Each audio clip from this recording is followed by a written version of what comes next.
السلام علیکم viewers, learn with Amna channel میں آپ کو بہت خوش آمدید۔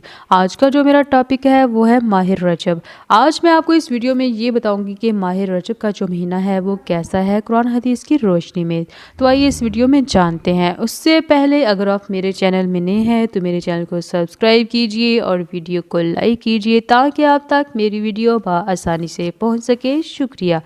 چلتے ہیں اب اپنی ویڈیو کی جانب۔ رجب اسلامی سال کا 7واں مہینہ رجب ہے۔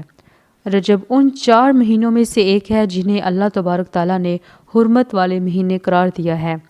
اللہ کے نزدیک مہینوں کی تعداد 12 مہینے ہے جو اللہ کی کتاب یعنی لوح محفوظ کے مطابق اس دن سے نافذ ہے جس دن اللہ نے آسمان اور زمین کو پیدا کیا۔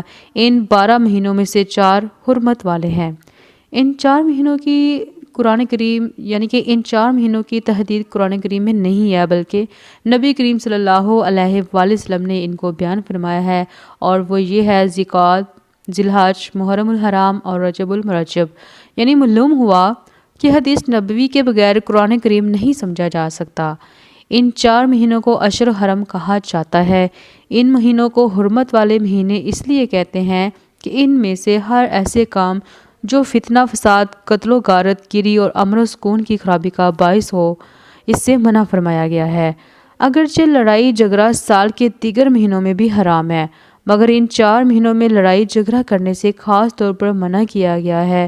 ان 4 مہینوں کی حرمت عظمت پہلی شریعتوں میں بھی مسلم رہی ہے، حتیٰ کہ زمانہ جاہلیت میں بھی ان 4 مہینوں کا احترام کیا جاتا تھا۔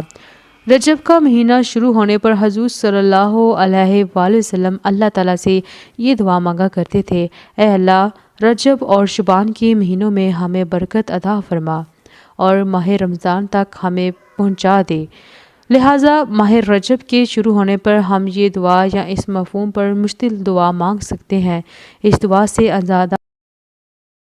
سے اندازہ ہوتا ہے کہ آپ صلی اللہ علیہ وآلہ وسلم کے نزدیک رمضان کی کتنی اہمیت تھی کہ ماہ رمضان کی عبادت کو حاصل کرنے کے لیے آپ صلی اللہ علیہ وآلہ وسلم رمضان سے 2 ماہ قبل دعاؤں کا سلسلہ شروع فرما دیتے تھے۔ ماہ رجب کو بھی آپ صلی اللہ علیہ وآلہ وسلم کی دعائے برکت حاصل ہوئی، جس سے ماہ رجب کا کسی حد تک مبارک ہونا ثابت ہوتا ہے۔ ماہ رجب میں کسی خاص نماز پڑھنے کا یا کسی معین دن کے روزے رکھنے کی خاص فضیلت کا کوئی ثبوت حدیث سے ثابت نہیں ملتا۔